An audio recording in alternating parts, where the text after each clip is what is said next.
This cabin is the chosen home of Theodore Kaczynski, more commonly known as the Unabomber. Long feared as America's smartest criminal, Kaczynski was a serial bomber who killed and wounded targets across the country without any clear connection. For 17 years, he eluded the FBI in what became the largest and most expensive manhunt in the Bureau's history.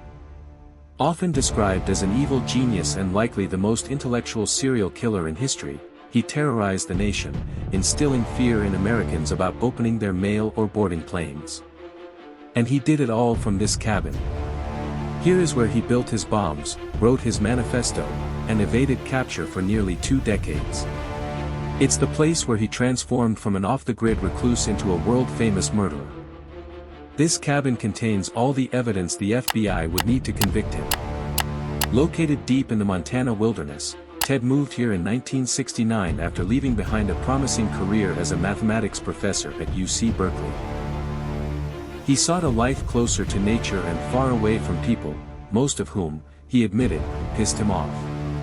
Ted built this cabin with his brother back when they still spoke. It has no electricity, no plumbing, just a wood stove, a bed, and a whole lot of books. At this moment, Ted is building another bomb, each one meticulously crafted as he continuously improves his technique. Every year, Ted Kaczynski's bombs became more lethal. In fact, he had another one under his bed, wrapped and ready to go, but he would never get the chance to send it. Despite his intellect, he made some pretty dumb mistakes.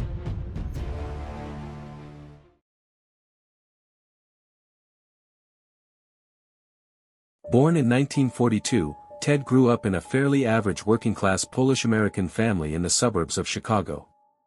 His parents were politically progressive, bookish, intellectual, and passionate about the outdoors.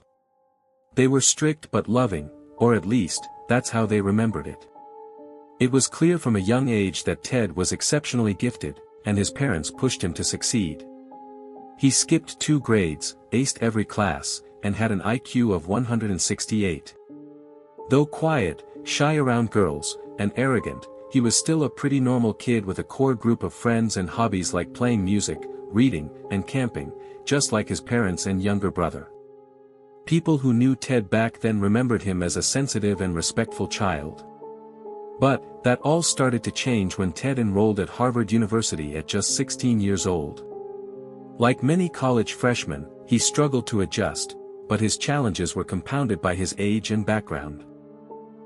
He was no longer the smartest person in every room, and as a working-class kid thrown into the world of America's elite, he felt like a fish out of water. Other students and even faculty mocked his shabby clothes and blue-collar background, a snobbery that deeply wounded him and would follow him for the rest of his life.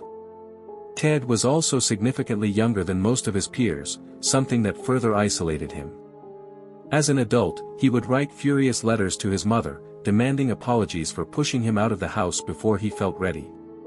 Ted becomes depressed and his grades suffer. His classmates describe him as a total loner, moody, rude, and virtually mute. He's that guy on the dorm floor who only leaves his room to go to class, who ignores everyone else, who slams doors. But his withdrawn and alienated demeanor has caught the eye of a psychology professor, Henry Murray, who is very famous, with an on-campus research center named after him. He's basically a master in the social sciences. Murray is looking out for particular types of students, those who will make excellent guinea pigs for an experiment. His final, most elaborate experiment. The capstone of a long and illustrious career. It also happens to be a CIA-funded project designed to cause extreme distress and break down the subject's sense of self. It's the 1970s in San Francisco. The city is a hotbed of anti-government activity. There's outrage over the Vietnam War. Protest bombings are a regular occurrence, explosions happen every week up through the mid-80s. The FBI dubs it the Belfast of North America. Radical far-left groups like the Weather Underground and the Symbionese Liberation Army claim credit for many of the bombings. So most of the cases are pretty straightforward in terms of understanding motive and perpetrator. But amidst all of this, the FBI San Francisco bomb squad makes a shocking discovery: 12 mysterious, similarly built bombs can be linked to one elusive killer or group. They have next to nothing to go on. Just, for whatever unknown reason, this string of explosives seems to target universities and airlines.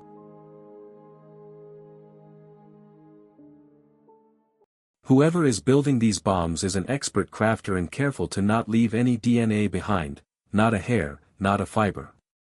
They're encased in beautiful, handmade wooden boxes. There are no eyewitnesses to the bombings and no letters from organizations claiming credit. The victims appear to be a scattershot of random people. The unknown perpetrator is referred to by the code Unibomb, for university and airline bomber. So far, his bombs have killed 1 person and injured 20 others across 5 different states. Unlucky recipients of the Unabomber's early packages include a campus security guard, a handful of graduate students and professors, a secretary, an airline executive, and passengers on a flight from Chicago to D.C. Some are injured quite badly. The first death is in 1985, Hugh Scruton, a guy who owned a computer store in Sacramento and was about to get married. What does he have to do with anything at all? Far away in his cabin, Ted reads about his death and chuckles to himself. He's flattered. The Unabomber is making waves. Not bad for the actions of one man in a 10 by 12-foot shack with no electricity, running water, or phone service. Pretty hard to imagine now. Here in his cabin, he's got everything he needs: snowshoes, maps, a homemade chair, a cot, a typewriter, and hundreds of books. Scraps from junkyards and jars of chemicals for making his bombs. Binders and binders full of notes. All kinds of disguises for delivering the bombs, like wigs and sunglasses and shoes with fake soles. It's cramped to the gills but meticulously organized. At this point, the FBI has 0 promising leads. And by the end of it all, they'll never actually find the perpetrator themselves. The bomber is always several steps ahead of them. They'll pursue thousands of dead ends, spend hundreds of thousands of taxpayer dollars, and pour countless man-hours into this case. They have no idea why he's targeting the people that he is, but the bombs are so precise, so well crafted, there's got to be a motive, right? In 1987, there's finally a break in the case. The Unabomber plants a package outside a Salt Lake City computer store, and a lady spots him. He's wearing a gray hoodie, sunglasses, and sporting a mustache. The police create a sketch and post it all around the country.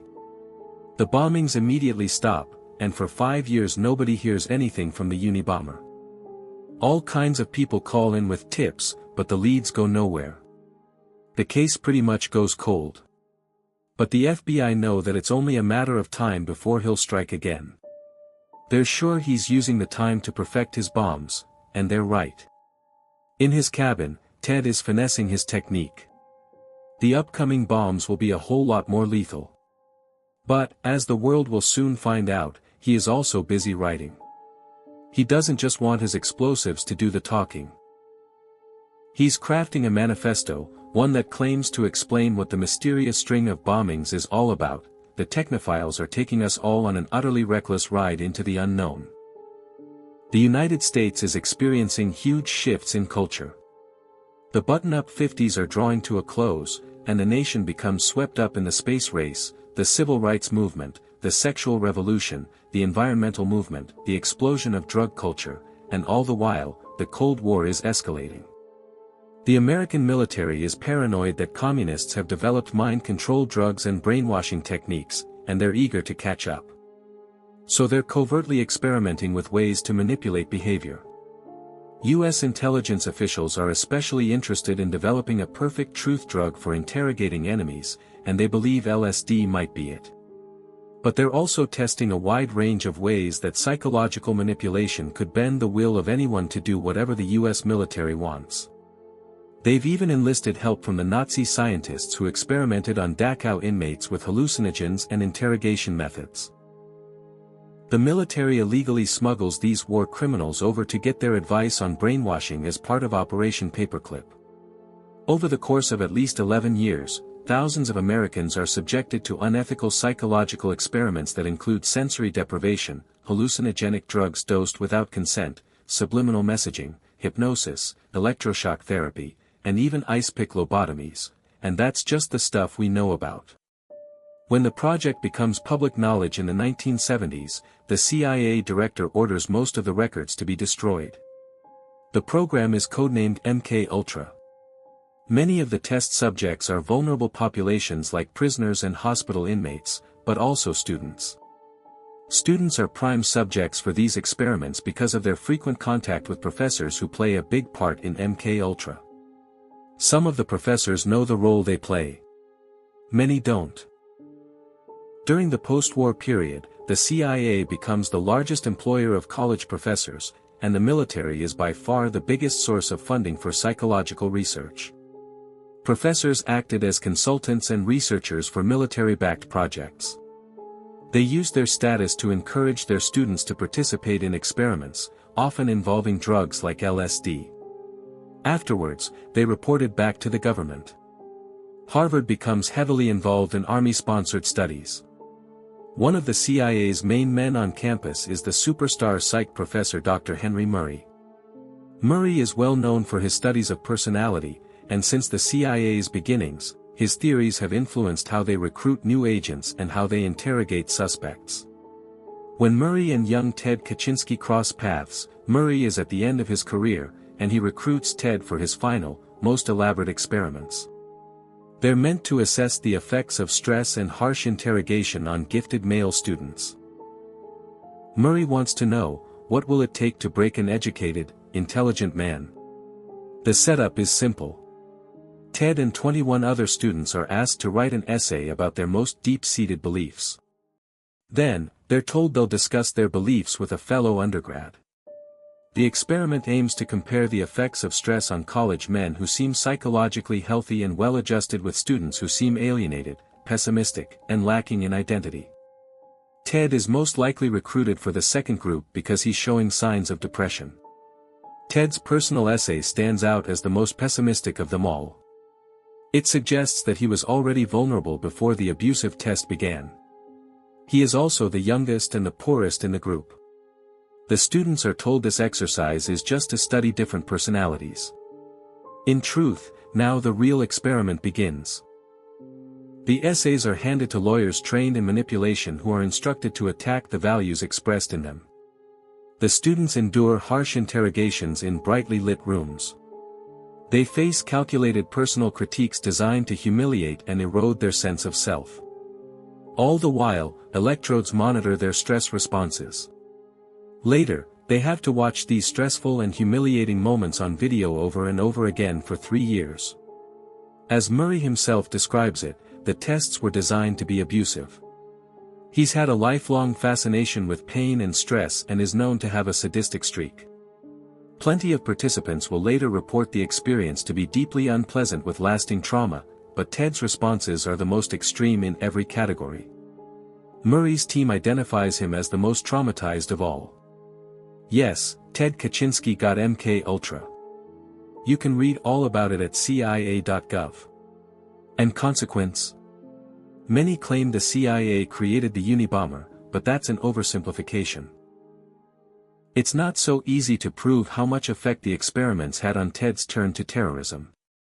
None of the other students in the experiment are known to have become killers. Some psychologists believe the experiments were stressful enough to create anger problems in Ted or even aggravate latent schizophrenia, but other psychologists evaluate him as undeniably sane. Ted himself dismissed the idea that the tests were anything resembling psychological torture. He was very invested in being seen as psychologically healthy until the bitter end. He's taking great pains to not be painted as damaged or crazy. He wanted his murders to be understood in the context of his beliefs, not his personal history. If people saw his actions as a result of trauma or madness, it would invalidate his ideas that formed his last year at Harvard. Ted becomes increasingly disillusioned with the industrial technological system. He comes to believe that technology is slowly destroying humanity and eroding our freedom. He's horrified by widespread psychological suffering and how industrial technology has severely damaged the planet. He's certain that it will only get worse the more technology develops. So anyone who helps advance technology in any way is the enemy: scientists, engineers, businesspeople, what Ted calls the technician class. Ted starts having revenge fantasies and becomes obsessed with how society enforces obedience with psychological controls. He daydreams about breaking away from society and living off the grid. Ted graduates Harvard and goes on to get his PhD in math at the University of Michigan. He's quickly establishing himself as a brilliant mathematician and is offered a tenure-track position at UC Berkeley as their youngest professor ever. His students don't like him very much, but he's publishing groundbreaking papers on boundary functions. Ted resigns one day without warning. He tells his family that he's done with teaching math to future engineers. In 1993, the Unabomber strikes twice after a 6-year hiatus. Two prominent researchers, a computer scientist and a geneticist, receive packages the size of a VHS tape. The bombs detonate upon opening, and both professors are badly injured. Shortly after, the New York Times receives a typewritten letter. It claims credit for the bombs and says the public should expect more to come. In 1994 and 1995, the Unabomber succeeds in killing 2 people with his mail bombs, an advertising executive and a forestry lobbyist.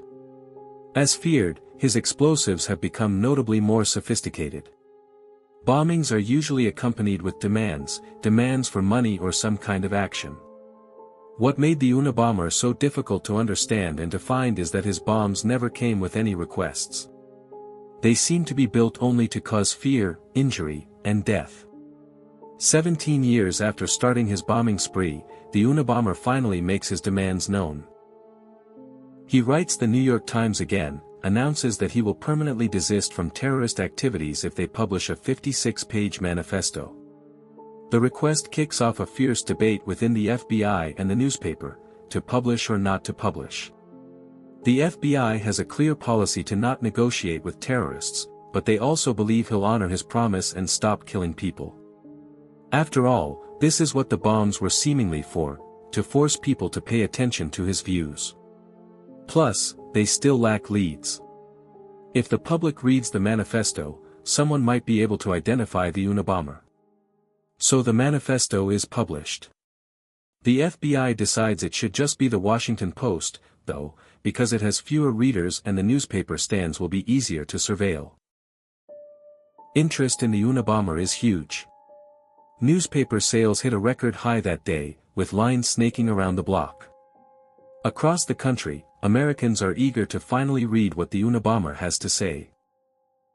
The manifesto opens with an iconic line: "The Industrial Revolution and its consequences have been a disaster for the human race." And though the manifesto is an argument that calls for dismantling industrial society, it's also unwittingly a self-portrait. Within its pages, the Unabomber has accidentally unmasked himself. David and Ted, though 7 years apart and very different, grew up close and loved each other very much. As adults, they had impassioned philosophical debates by mail and shared a lot of the same views. David also worried about technology's destructive effect on humanity. He'd also spent some time living off the grid in a self-made cabin. But David wasn't a killer. When the manifesto is published, he hasn't spoken to his brother in a long time. Ted cut him out when David got married and refused to answer any of his letters. David's wife, Linda, a philosophy professor, has a funny feeling about Ted, whom she never met. As the bombings stack up and some of the timings coincide with Ted's travels, Linda tells David, "You've got a screwy brother, maybe he's the Unabomber." David doesn't want to hear it. Linda doesn't know Ted the way David does. He'd never kill anybody. As a kid, Ted used to cry at the thought of animals getting hurt. But when the manifesto is finally published, David avoids reading it. David only reads it when Linda insists. His jaw literally drops from the first few lines. The killer, like Ted, also hates technology. As he continues, David recognizes idiosyncratic word choices and logical arguments that Ted uses all the time. There is no escaping the truth: Ted is the Unabomber. So, after some moral qualms about betraying his brother, David alerts the FBI. With a tip from David, the feds are staking out Ted's cabin. The investigation is meant to be conducted quietly, but they're interviewing local townspeople, trying to collect more evidence on Ted. Right now, all they have is the linguistic similarities in the manifesto and old letters from Ted that David gave the FBI, not exactly cold hard proof enough for a search warrant. Rumors start to spread around town that Ted Kaczynski, their very own angry hermit, is the Unabomber. The plan is to draw Ted out of his cabin and get inside before he can escape or destroy any evidence. But they don't know if he has it tricked out with explosives. Nobody would be surprised if he did. Ted has no idea he's under surveillance, so when someone knocks and says some land surveyors need to talk, he believes them and opens the door. He wasn't expecting visitors these days, he's busy with a dirty job. He's in the middle of rasping aluminum blocks to make powder for more bombs. He's covered from head to toe in the dust. He's rail thin because the rabbit hunting was scarce this season. Ted's hair is wild, and his clothes are literally rotting off of his body. But what does he care? He's not trying to impress anyone, and he can clean up fast if he needs to blend into society. Too bad for Ted, he'll be photographed in the state, filthy, emaciated, and in severe need of a shave. The image will circulate around the globe and will not help Ted's desire to seem sane. When the feds swoop in, they find 40,000 pages of journals and plans, most written in code. The code is more complex than anything the FBI had ever seen. More convoluted than codes the KGB used during the Cold War. But Ted also left the key to the code in the cabin. Without it, the FBI wouldn't be able to decipher the decades of written confessions that definitively tied Ted to the bombings. They also find a bomb under the bed, ready to be mailed to an aerospace company in Dallas. Now the FBI has all the evidence they need. They lock up the cabin and take Ted to prison.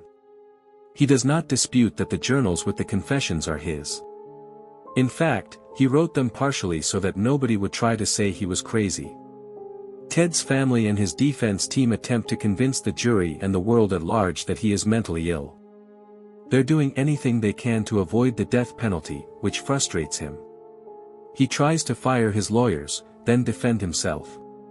He would rather die than allow his lawyers to plead not guilty by reason of insanity. Ted pleads guilty to his crimes and is sentenced to life in prison. Behind bars, he never stops writing.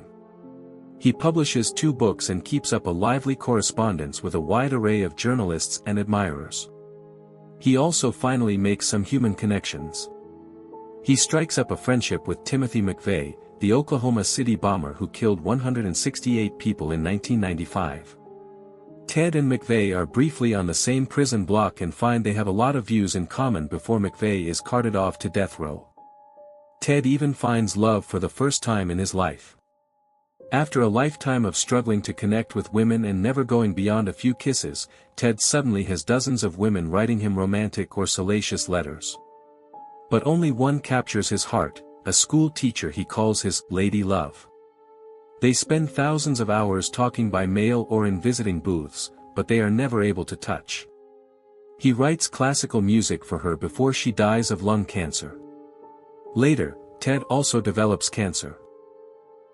When the condition becomes advanced, he dies by suicide in June 2023 at 81 years old. In the decade since his arrest, Ted Kaczynski continues to fascinate and sometimes inspire. The manifesto's central argument is that technological advancements since the Industrial Revolution have robbed people of their freedom and well-being.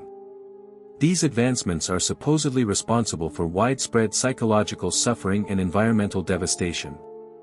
It's a revolutionary call to dismantle industrial society altogether and warns that technology will inevitably overpower human autonomy. Many of Kaczynski's observations in the manifesto are true. Some of his predictions are prescient, and a lot of the grievances are understandable. It's not hard to find people who are also frustrated with surveillance or sad about environmental destruction. At the time of his capture, Time magazine wrote, "There's a little bit of the Unabomber in most of us." Nowadays, Ted Kaczynski continues to find admirers online, from teens on TikTok depressed about climate change half-ironically saluting Uncle Ted, to the extreme right mass murderer Anders Breivik, who heavily quoted Kaczynski's Industrial Society in his own manifesto. But even if most people can find parts in the manifesto they agree with, most people are not willing to kill. Kaczynski knew that most people would be repelled by his crimes but committed them anyway. Those who find the ideas compelling might want to check out Jacques Ellul, the thinker whose ideas most inspired the manifesto. The philosopher never advocated killing. They also should check out Ted Kaczynski's diaries. They lay bare the personal motivations that drove the Unabomber beyond the manifesto that was polished for public consumption. Technological society really did seem to anger Ted, but Ted was also very, very angry in general. In his diary, Ted Kaczynski writes that he was happy to kill innocent civilians. He took pleasure in causing people pain. He killed at least 9 dogs just because they barked too loud. He hated leftists. He hated doctors. He hated women. He fantasized about killing them just for rejecting him. He fantasized about killing his neighbors just because they annoyed him, including a toddler. He condemned technology as slavery and glorified simpler times that ran on actual slavery. Kaczynski wasn't even much of an environmentalist. He made fun of them in his diaries. He littered proudly. He poached illegally. He logged on protected lands. You might get the sense that he only used environmentalism as a post hoc justification for his murders, a cynic who identified ecological concerns as the most acceptable excuse for killing. Thanks for watching.